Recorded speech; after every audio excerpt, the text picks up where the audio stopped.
Om Namah Pranavartaya Shuddha Jnanaika Murtaye Nirmalaya Prasantaya Dakshinamurtaye Namaha Shruti Smriti Purananam Alayam Karunalayam Namami Bhagavatpada Sankaram Lokasankaram Arunagiri Mupetam Sachidananda Murtim Ramana iti Prithivyam Vishrutam Jnana Suryam Gahana Hridaya Vidyam Leelaya Bodhayantam Satatam Aham Ameyam Sadgurum Samsmara.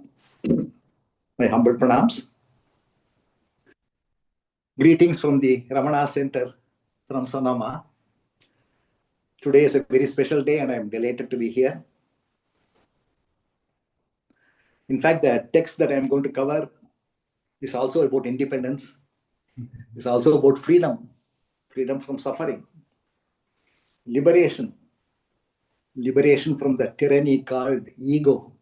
It's the other name for ignorance. So this is the text that I have been taking up in the last few weeks. I am visiting America. I am from India and my son is here, so I'm visiting. So in the meanwhile, the Ramana Heritage Center requested me to start a series of talks on Bhagavan's works. The work that I am covering all these weeks is called as Anma Bodham. It is originally a work of Adi Shankaracharya. And this has been translated into Tamil by Bhagavan. That is the speciality of this particular work. And this is almost in fact, the last work that Bhagavan undertook. The translation from Sanskrit to Tamil verses was done by Bhagavan in 1948, just before he passed away. That is the uniqueness. And the other unique thing about this particular work is Bhagavan did this without anyone prompting him. This is a very special thing because Bhagavan never did anything unless somebody asked him to do. If somebody asked a question, he would answer. If somebody asked him to compose a verse, he would do that. But on his own, he never had any, prompting from within to do anything. But this is an exception. He did it on his own because he saw some other translation from some other scholar. He felt that he should also translate it. And he has used a 4-line verse in Tamil, whereas the original Sanskrit verse is 2 lines by Adi Shankaracharya. I should apologize for the profusion of Sanskrit and Tamil words in this, but I will explain in English also, because that is the way in which the whole thing has been done. Anma Bodham actually means self-knowledge. Atma is self, Bodham is knowledge. And Adi Shankara says, unless you have this knowledge, there is no use in having any other knowledge. All other knowledge is really not very significant if you do not know yourself. And if you know yourself, then all other knowledge is really superfluous. There is no requirement for all the other knowledge. So ultimately, self-knowledge becomes the most important thing that one has to look for in life, says Shankara, and that's what Bhagavan Ramana has also said.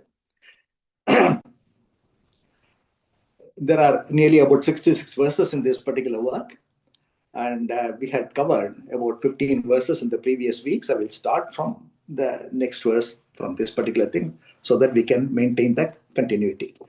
I will just give a recap of the last verse that I mentioned. I will read out the Sanskrit and also the Tamil, but quickly go into the English thing for the explanations. Pancha koshadi yogena tat tanmaya yavasthitaha shuddhatma நீலவஸ்திராதி யோகேன ஸ்பட்டிகோ யதா கோஷங்கள் 5 முதற் கூட்டுறவால் ஆன்மாவும் மாசிலதேயாயினம் அவ்வம்மயம் நேரே சருவும் நீல படாதி கலப்பால் நிர்மலமாம் ஸ்பட்டிகம் போலவே ஒட்டா பொருள். Here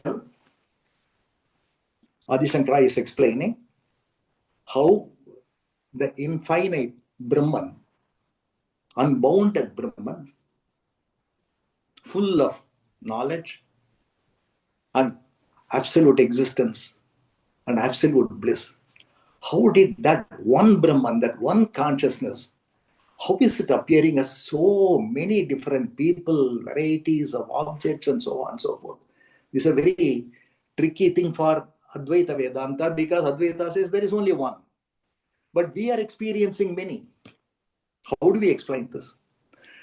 So there are different models, conceptual models that are presented by Adi Shankaracharya. And this is also the same thing that Upanishads and other Vedic scriptures were talking about. And that is, first of all, they say the individual self. What you see outside is called as the physical body. It is Thula Sharira. It is physical body. But this is not it. There is something inside. All of us know that. The very fact that we say my body very clearly shows that there is somebody inside who claims to have this particular body. So that inner body is not visible. That is known as a subtle body.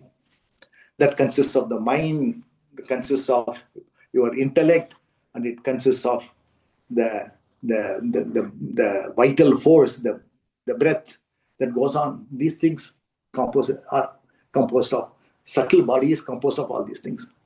And then there is a third body which is nearest to the self, and which is the one which does the maximum mischief. It covers up the self, completely covers up the self.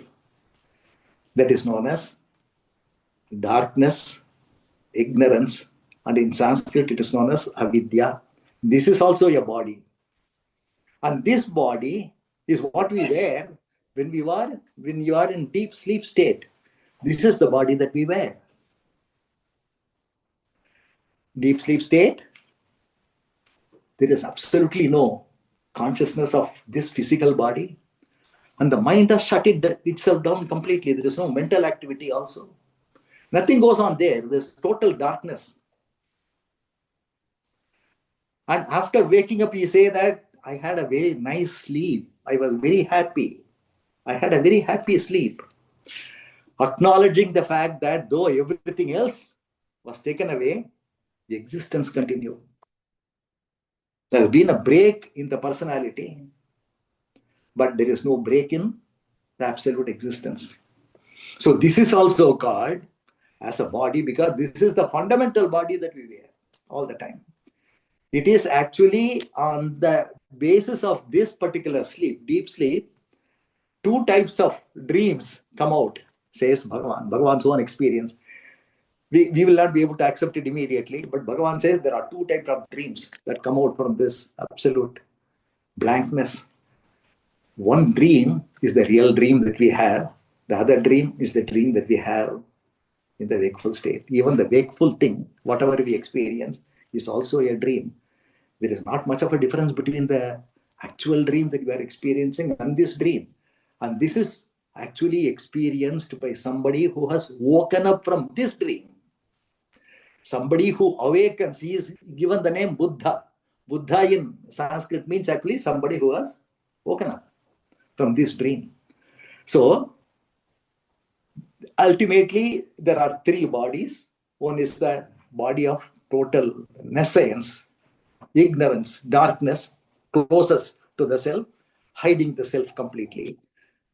Self is not only hidden, the reality is not only hidden, but unreality is also projected. It's a double whammy. There are two things that happen. Unreal things are projected, the real thing is hidden.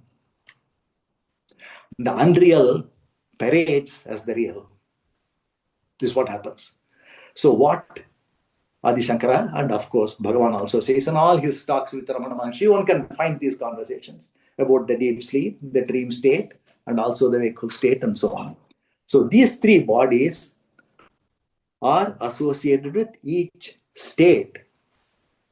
The physical body is associated with the wakeful state. When we are awake, we are aware of this body. So the wakeful state is characterized by this physical body. And the dream state is characterized by the inner subtle body where mind alone is active. In the dream, the mind is active, but the senses that pick up information from the outside world, the senses are shut down. They are not operational. Mind alone substitutes for all the senses. You hear things in your dream. You see things in your dream. They are not real. And you have a dream body. So this dream state is associated with the subtle inner body. And the deep sleep state is associated, as I said, with that nescience. It is known as Karana Shariram, or the causal body. It is called as the causal body because it is the cause for the wakeful state as well as the dream state. So they call it as the causal body. These three states and the three bodies are one way of looking up at how that infinite consciousness has become an individual self, a limited individual self who feels all the limitations in space, limitations in time. All these limitations are felt by the individual. If you look at your deep sleep state, there is no time, there is no space. We don't even know where we are. We don't know whether we are sleeping in America, we are sleeping in India. We don't know at that time of sleep. After waking up, all these things, memories will come. There is no space at all in the deep sleep state, and there is no time also in that state. So this is our experience. These limitations have happened from this darkness. Somebody rises up and says, I am so and so. In the wakeful state, he has a body, he has got a name, and he has a history. Entire thing comes to him as an individual in the wakeful state. In the dream state, the same person has no physical body, but he has got a dream body. He may see a crowd in his dream. Many people would be there in the dream, but out of all those people, he will take one body as his. He will say, I. All the others are also created by that mind, including his own self in the dream state. He creates that. So the dream state goes on.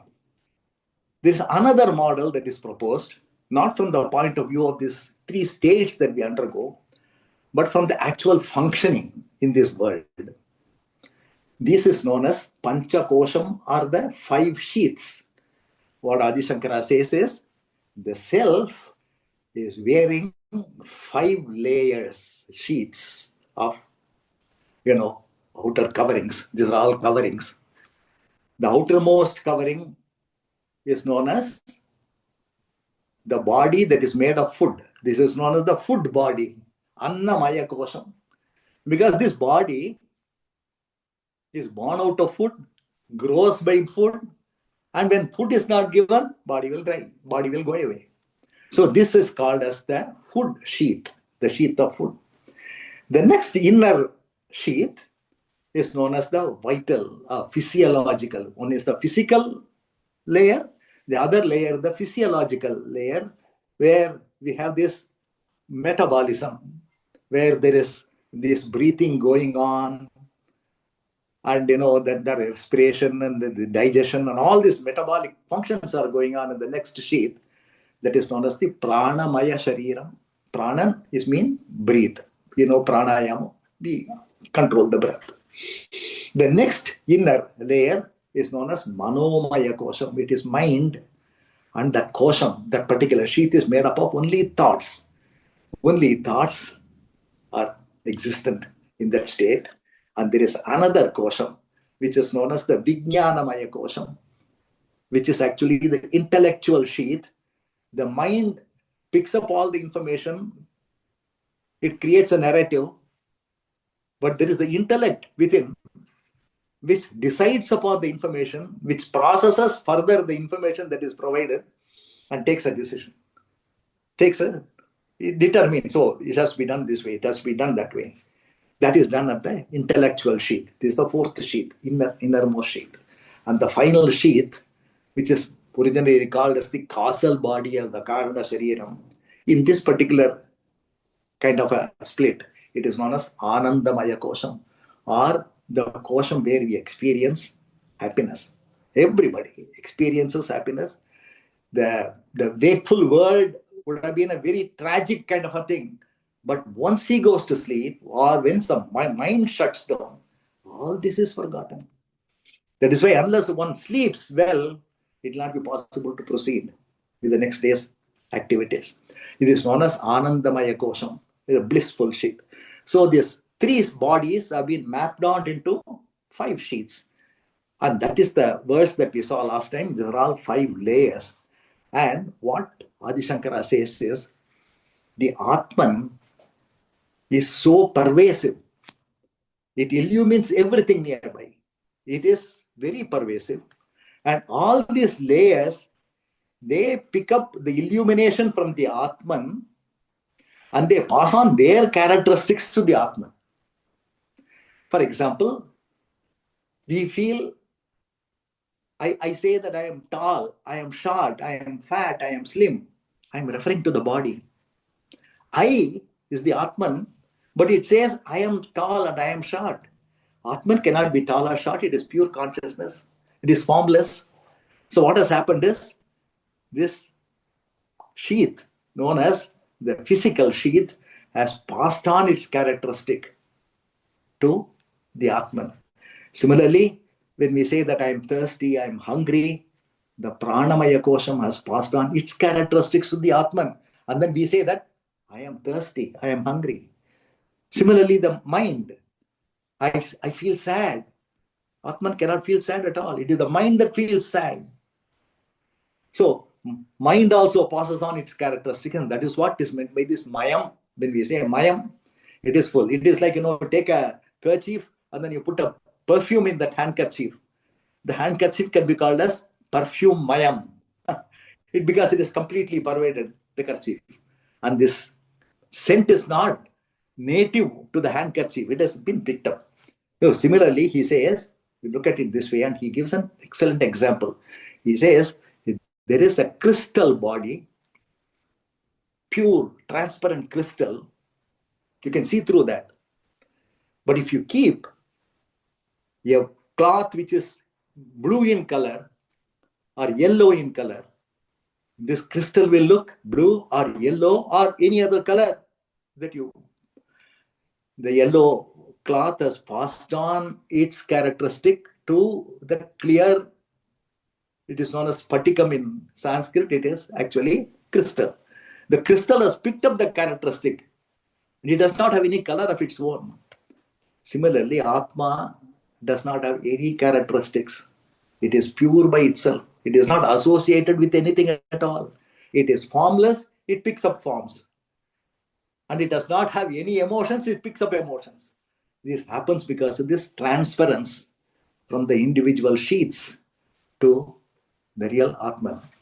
So this is what he says, and he gives the example. Every verse normally contains a metaphor, a very good metaphor by which you know what he is trying to say in a very, in our own daily life, whatever we experience is given as a metaphor. This is the metaphor in this particular verse, which says that there is a yogam which is called as Pancha Koshadi Yogam. All these 5 sheaths, they are actually merging with the Atman and passing on their characteristics to the Atman. Tat Tanmaya Yavastitaha. Shuddhatma means the pure Atman, the pure self, is not having any characteristic, but it picks up. Neela Vastradi Yogena. Neela Vastram is a blue cloth that is shown behind a spatikam.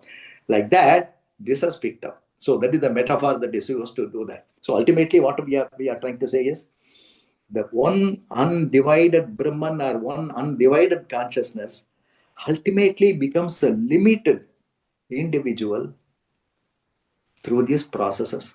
And these layers are hiding the actual self. The characteristic of this self is hidden by these 5 coverings. And each covering is actually posing as the Atman itself. That is the important thing. We pick up the characteristic of immortality of the Atman, and then we put it onto the body, and then we say, I should not die. There is an inner feeling that there should not be any death for me. Otherwise, why should we shun death? Because we know our immortal state in an unconscious manner, an intuitive manner. So the characteristic of the Atman is passed on here. and the characteristic of the outer layer is passed on there.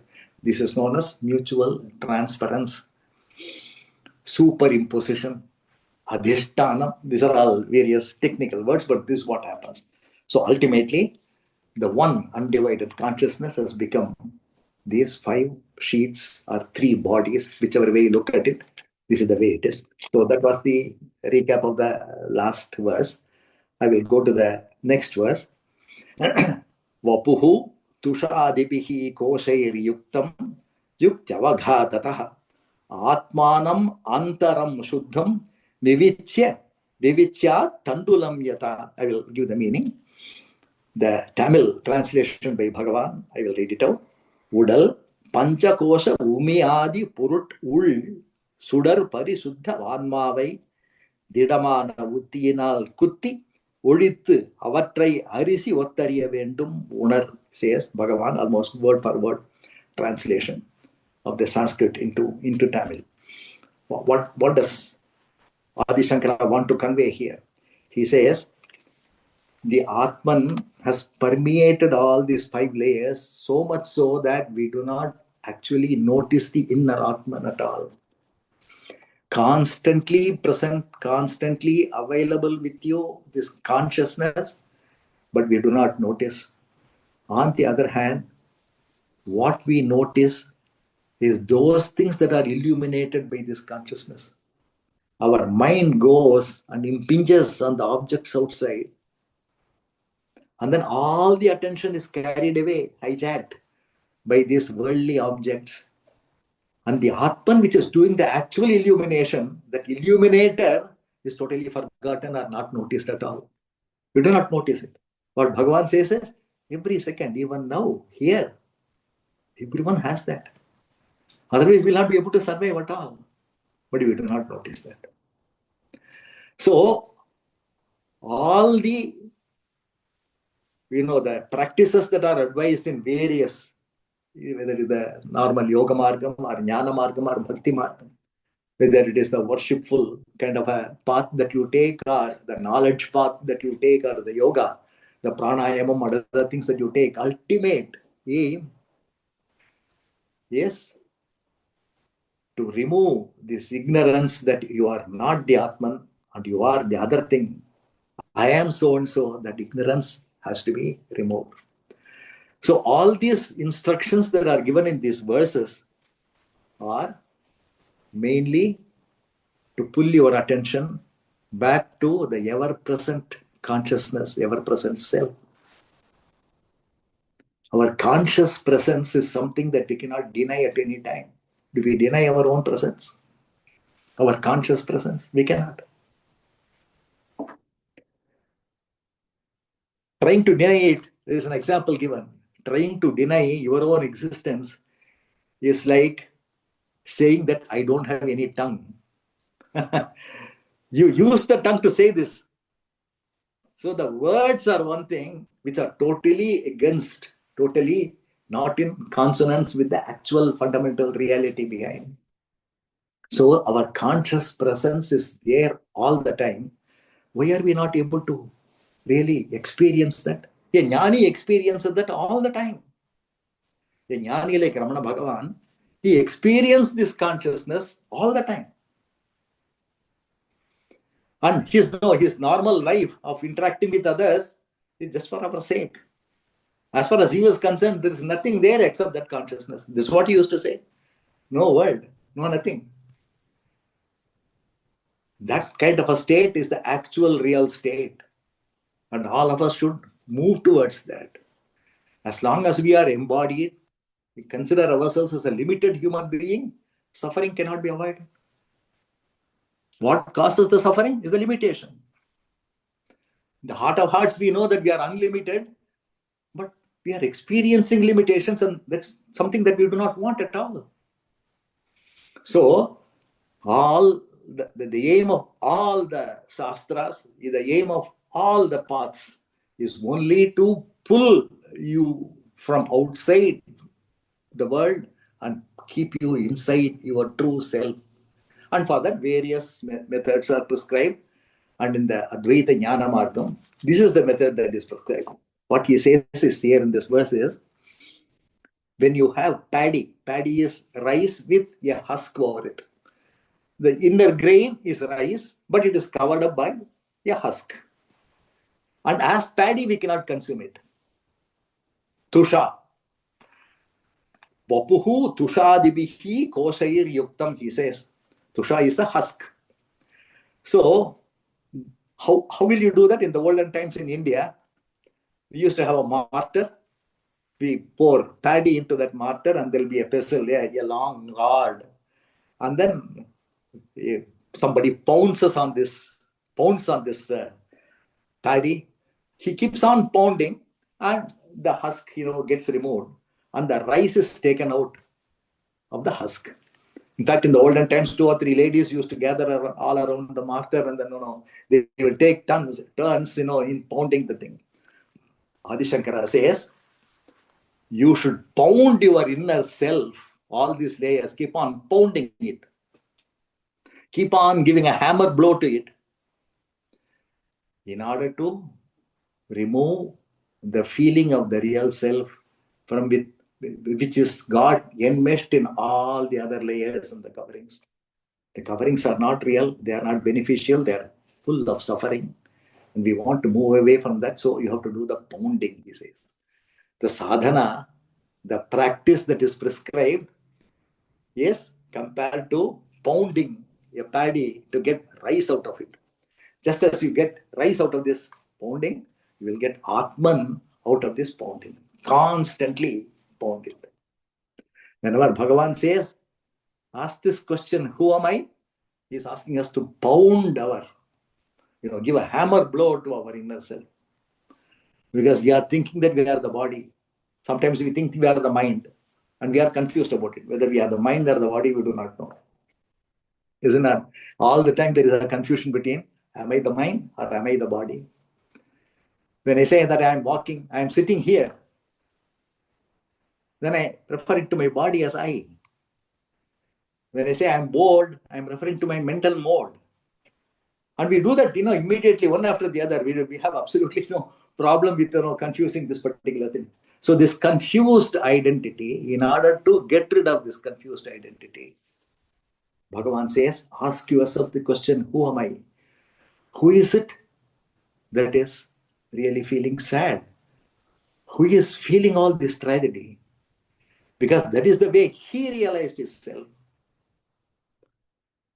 When realization dawned on him, this is the one that he practiced. Who am I?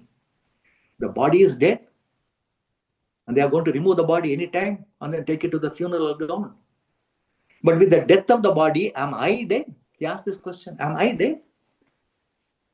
I'm feeling the full force of my consciousness inside. So I cannot be this body. If I am not this body, then who am I? That boy focused intensely within himself. And that miracle of that awakening happened. It does not happen to everybody. One in a billion can get that kind of a quick realization. But it is possible to train ourselves in this manner and not let all experience, all activity go unquestioned. Who is having this pleasurable moment? Who is happy now? Who is sad now? Who is vengeful now? Any kind of an emotion, any kind of an experience, Bhagavan says, have this question ready, because it is like that hammer that you are going to give to your inner body. By this hammering constantly, you will be able to remove the layers of covering that you have put on yourself, and they will go. Just as the rice comes out of the paddy, you will be able to get the Atman out of all these layers. It is enmeshed itself in all these layers. It has interpenetrated into all these layers, and we think that mind is the self, body is the self, and so on. So in order to remove that confusion, constantly you pull back, withdraw attention. It is not so much as stopping the thought. Many yogas, they will tell you that ultimately you have to stop the thought. If you stop the thoughts, the mental movements. If you are completely stopped, then you will get the Atman. You may get sleep, because sleep is also a state where there is no mental movement and there is no thought at all going on. But that's not the desirable state that we want. What we want is a state of full awareness.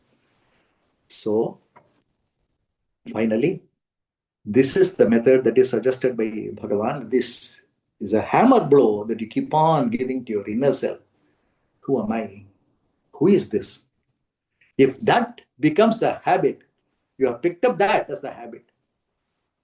Not so much as stopping the mind, but keeping the focus on who is there internally, who is saying all these things, who is feeling this, who is experiencing this. This who is more important than controlling the mind. In fact, Bhagavan says that don't waste your energy controlling the mind. Mind cannot be controlled so easily. Don't waste your time. But keep your attention on that inner I-ness, I amness, which constantly is present and radiates its presence. Keep your mind on that I, and then the more and more you do that, the rice will come out of the paddy. The real self can be experienced in this manner. Others have suggested many other things also, but ultimately all of them are hammering onto your inner body and on the causal body, just to see that you extricate yourself from these layers and realize yourself as the true self that you are, the true consciousness, undivided consciousness that you are. That is what has got to be done. So there was another great jnani by name Nisargadatta Maharaj. Many of you would have heard about him. There's a person by name Maurice Friedman. He has written a most extraordinary book of conversations with I am that. Yes, this I am that. This Maurice Friedman's book, he talks about why I'm referring to this is, in one of the places, he gives a beautiful example. He says, within the eggshell, there is a chick trying to come out. It is trying to hatch. What it does, keeps on pecking the eggshell. Each peck is like you are pounding. It wants to come out. So when finally it comes out, that it is liberated from the confines of the eggshell. It is now seeing the wide open world. That peck is what is called as the sadhana. Keep on looking at it. Each, who am I? Is a chick trying to come out of the eggshell and then coming to its own. That's what has to happen. So that is another example given by Nisargadatta Maharaj. Ultimately, all the sadhana, all the practices to rid ourselves of the suffering, to liberate ourselves, all the sadhana has to happen in the inner layers. In fact, the causal body, which is the closest, is the first body that a jnani breaks. Because it is from this ignorance sheath or your nescience that is the storehouse of all our tendencies, past karmas. All the things are accumulated in that dark layer which is generating the thought. Why are we not able to control the thoughts? With all earnestness, we sit for meditation, but thoughts take over. By the time you realize, you are gone all over the place. The mind has gone to straight down. Suddenly, when you remember your sadhana, you come back to this. Why does it do it? Because of the engine called as this causal body. This engine constantly generates thoughts. And where are these thoughts? They have all been accumulated over so many lifetimes. They have all come, rose up together, and they are the ones that are generating these thoughts after thoughts after thoughts. You may be able to control your normal working mind and other things, but when you set for meditation, suddenly you realize, did I have these feelings? You are surprised. Such thoughts are coming out of yourself. They're all coming out because of this nescience or this accumulation of all the past tendencies, and these tendencies are the ones that keep generating thoughts. These thoughts will make you act, and these acts will leave an impression on you because there will be a reaction to every one of this action, and the whole cycle continues. You make an action, there is a reaction, and then the reaction is stored somewhere, and they all are kept safely.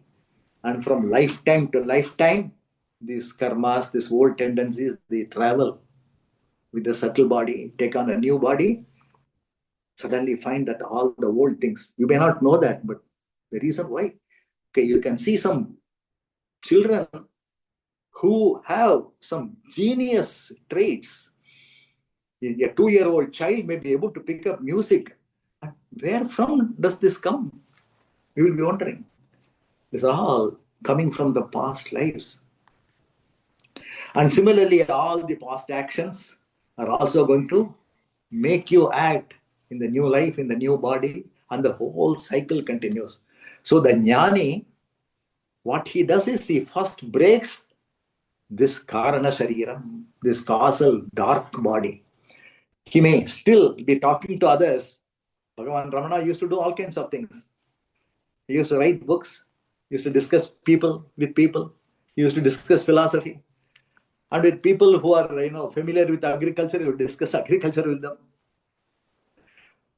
He will do all those things. His subtle body and the physical body we were able to see.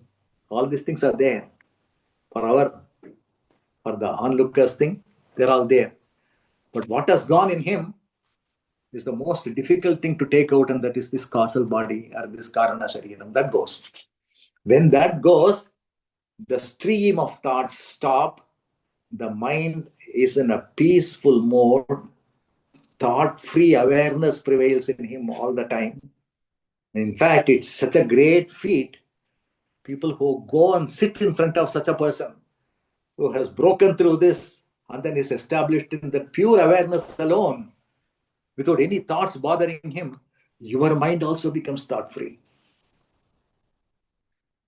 So the best way in which Bhagavan used to teach people was giving them a taste of his own state. He used to give whoever came. He gave a taste of his own state, and then they were convinced. Till that time, the mind will keep on debating. How can we believe there is something beyond the mind? Thinking is the highest level of manifestation. Beyond thinking, what can be there? When I do not think, then I will become an inert body. I will become like a robot. All these thoughts will be there. But once you go and sit in front of a jnani who has broken through this, then the proof is handed over to you. Then you will not be any questions at all. Of course, you will relapse back into your old state. It is inevitable. His proximity gave you that state. You enjoyed his presence. Your mind also became totally peaceful at that point in time. So you have a complete understanding of what he is talking about. Yes, there is a state which is aware, but without any thoughts. It is not a sleep state, but it is not a mentation state of constant mental activity. In between, there is a state. In fact, that state has got a name given in the Upanishads. It is known as the fourth state. They call it as Turiya. That is the fundamental state. From that state, all the other three states come and then come up and then revolve. And then they go through. And then our life is experienced. And our lifetime is wasted not knowing about this state of Turiya, which is there constantly present all the time. All the pounding that is recommended is only to make that state of Turiya known to people. That's why all these texts are there. Atmanam antaram shuddham vivichya tandulam yata. Tandulam is rice. Just as the way rice is taken out, he says Atmanam, the self, the inner self, he says, Antaram, the inner self. It's a very tricky word. Why I'm saying it is tricky because If you are going to describe the self as residing inside, it would mean, in one way of saying that it's not outside. That is not acceptable. So the actual description of self being in is also not entirely correct. Why did he use this? He is going to give a correction in the next verse, but still, we will see why this is wrong. Antaram, in. There is a body of water and there are waves in that body of water. It could be an ocean or a big lake, and there are waves in that big body of water. And then we have a tendency to say that water is in the wave. Water is in the wave, or wave contains water. Technically, it is not wrong. If you really look at it, we use it just like that. Water is in the wave. Is water really in the wave, or is a wave in the water? Technically, the wave alone is in the water, is it not? The wave cannot be the container, and the water cannot be the content. On the other hand, the wave is contained by the body of water. The wave is a content, and the body of water, that is a container. We make this mistake all the time. That is why we think that the Atman is within the body. But technically, Atman cannot be within the body. Atman is not there in the body alone. It is there everywhere. So to say that Antaram is not the right way of understanding what he meant, Adi Shankara meant to us in this, it is the substratum. It is on which all the other things are imposed. Inside, actually to be taken as the substratum.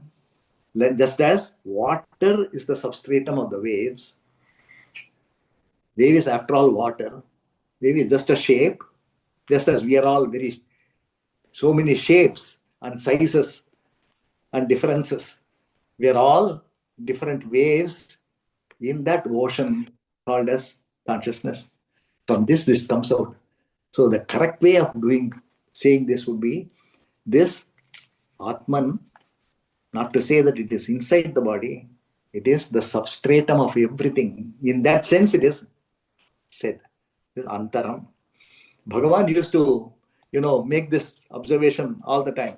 Many devotees used to go to him and say, Bhagavan, my leave is over. We have to go back to Europe. I have to go back to America. I'm feeling very sad that I'm taking leave of you. Bhagavan would say that you are not going anywhere. You are not going anywhere. And then when they are puzzled, then he would say that, ask another question. Yes, Europe inside you, or you are in Europe? You are thinking that you are in Europe, you have to go there. But is Europe inside you, or are you in Europe? Just think about it.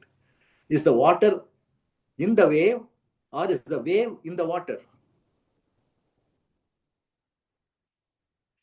So when we know this, then we know how we always think with body as the reference. We taking ourselves to be the body, all our language, all our method of communication is fixed on this notion of I am the body. And as long as this notion is there, it's not possible to avoid. So in order, as I said, he made a correction. In the next verse, Adi Shankara says, Sada sarvagatopi atma, sarvagatopi. Atma is there everywhere, he says. Previous verse he said inside, now he says it is there everywhere. Sada sarvagatopi atma na sarvatra avabhasate. It does not shine anywhere. Buddha avevava bhaseta swacheshu pratibimbavat. Bhagavan's verses, Yengume என்றும் இருப்பினும் ஆன்மாவும் எங்குமே ஆன்மா இலகலிலை துங்கமாம் புத்தியிலேயே புலியும் நிழல் சொச்சமாக வஸ்துவில் தோன்றும் வகை. He gives an example here, a metaphor here again. This Atma is there in every place. There is absolutely no place that you can conceive of where the Atman is not. Then the very definition of Atman will go away. Atma is there everywhere, but it shines only in some places. Sarvagatopi Atma na sarvatra avabhasate, which means everywhere it is not shining. Only in some places it will shine. Not everywhere. I'll give an example. These lights are there and I'm sitting here. The light is falling on me and you are able to see my face and so on. The light is shining on me. Is the light only on my body? Is the light something produced by my body? Is it a property of my body? Is it a part of my body? No, not at all. Between the place where the light is on my face, let us say, in between, is there no light? We don't see any light. Is it not? We don't see any light between the source of the light and the place where it is illuminating. The reason is, for light to be seen, you need a reflecting medium. You need a medium. Unless there is a reflecting medium, it's not possible to see light. Deep space, sun is shining. They say that deep space is dark. But sun is shining and it is falling on the earth all the time. But the sun's shine, you will notice only when, let us say, a bird passes in the sky or an airplane goes, an aircraft goes. When it falls on the aircraft, it shines. Then we'll know that there is light there. But even when the aircraft is not there, sun is shining. There is sunlight. Sunlight is there everywhere, but it needs a reflecting medium for it to be revealed. A reflecting medium reveals the presence of light, and a reflecting medium is needed to reveal the presence of consciousness. It's a very important truth to be understood. There must be a reflecting medium. That's the difference between when we say that this pillow is inert, but I am not inert. I am a conscious being. This is not a conscious being. Then the question is, there is no consciousness in there? You are saying consciousness is there everywhere. But you are saying that consciousness is not there in this pillow. It is an unconscious thing, inert thing, you are saying. This pillow does not have a medium like our buddhi or our intellect to reflect consciousness. When there is some such thing, then it becomes conscious. When a bulb light, it blows off, let us say, is electricity there or not? Electricity would be there. But there is no filament to reflect it. Filament as a medium to take the electricity and make the bulb shine. So the filament, equivalent of filament, is the layer called as buddhi within us, which is makes it the difference between an inert object and a conscious being. When this medium of reflection is available, then it becomes a conscious being. When the medium of reflection is not there, there's no consciousness. So in a dead body, is there consciousness? The answer is yes and also no. Yes, consciousness cannot leave any place. The only thing is not able to shine in the body because whatever was reflecting the consciousness inside, it is gone. That death is a mystery. Why it was shining all along, it has gone. But consciousness that is underneath is always there, and it does not have a required medium for it to really be called as a conscious being. So that is what he is saying here in this. He is saying that Sada, all the time, not once, not in this time. Past is not there, present alone is there, future is not there. Such a thing cannot be there for Atman. Atman is there all the time. Atman transcends time. In fact, there is no such thing as time for the Atman. It does not even know. It's not even aware of a thing called as time. Sada, all the time. Sarvagatopi, it is there everywhere. Atma na sarvatra avabhasate. It does not shine everywhere. Buddha veva bhaseta swacheshu pratibimbavat. The metaphor given here is a mirror which is clean, not a dirty mirror.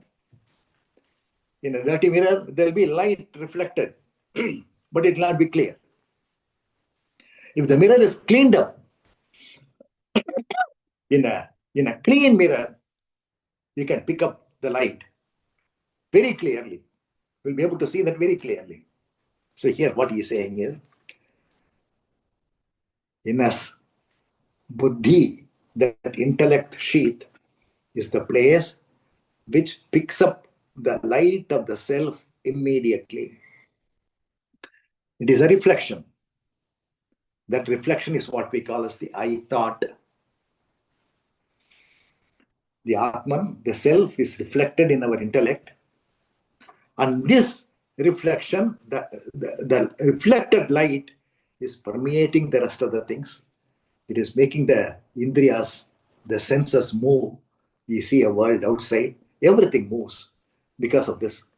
So the best place to catch the Atman is this buddhi, is this intellect sheath. In our intellect, it is shining. So if you are able to keep the intellect clean, then you will be able to pick it up.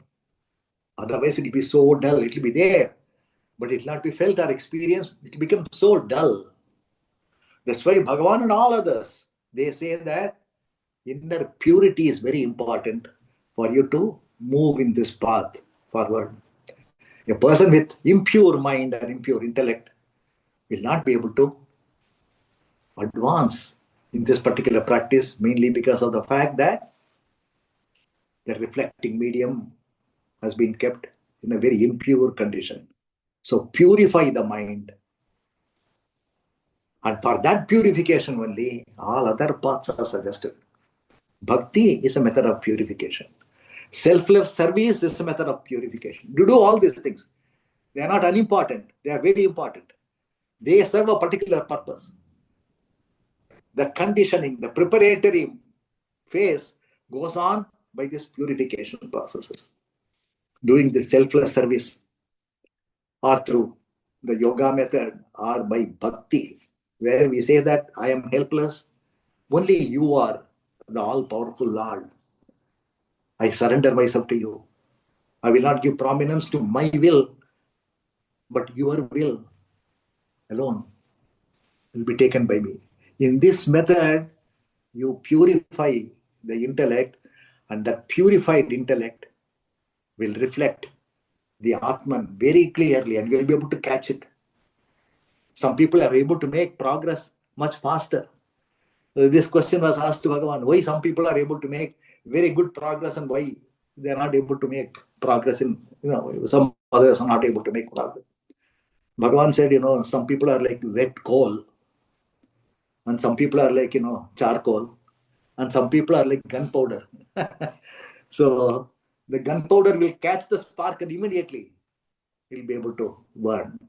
Whereas a wet coal, unless the wetness leaves the coal, it cannot really burn. It cannot really become Agni or a fire. So purifying the mind is what he says. He recommends the purification of the mind, and that thing comes out in this. He says, Buddha veva vabhaseta swacheshu. Swacheshu means pure. And Bhagavan uses a beautiful Tamil word, Tungamam, uses a word Tungam. This Tungam actually is an elaboration on Adi Shankara's word.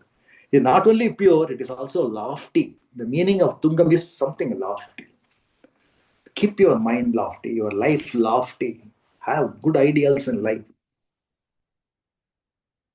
Help others. All these things are very useful in purifying the mind so that ultimately, don't stop at this stage.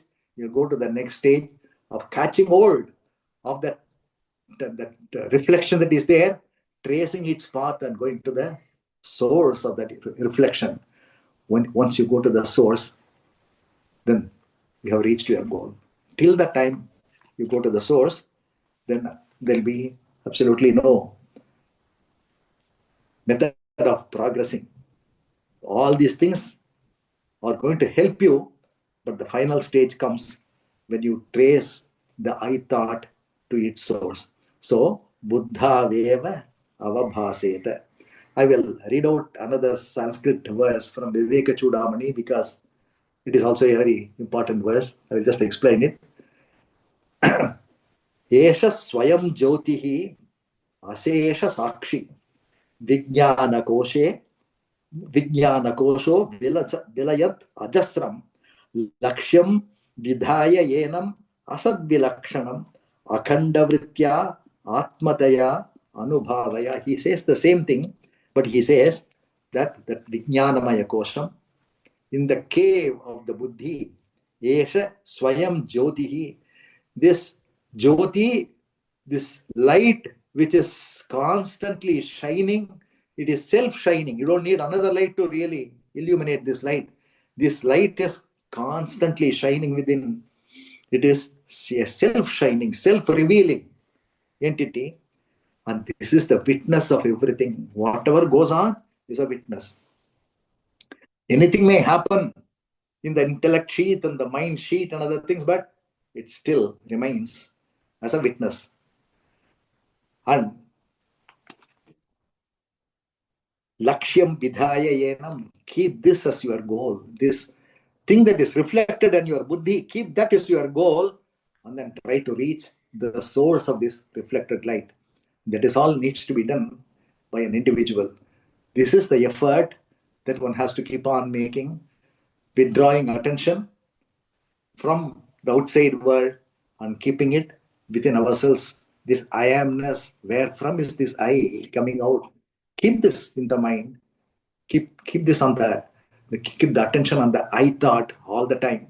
And then this light expands. The light itself becomes more and more clear because of your meditation. Constantly paying attention to the inner light will expand the light. The light becomes clearer and clearer. And then you will be able to ultimately reach at that time, the rice comes out of the paddy. The pounding can be stopped at that point in time, and the rice is gained, and Atma is also gained. So that is the import of this particular verse. So with this, I will conclude my speech. Thank you.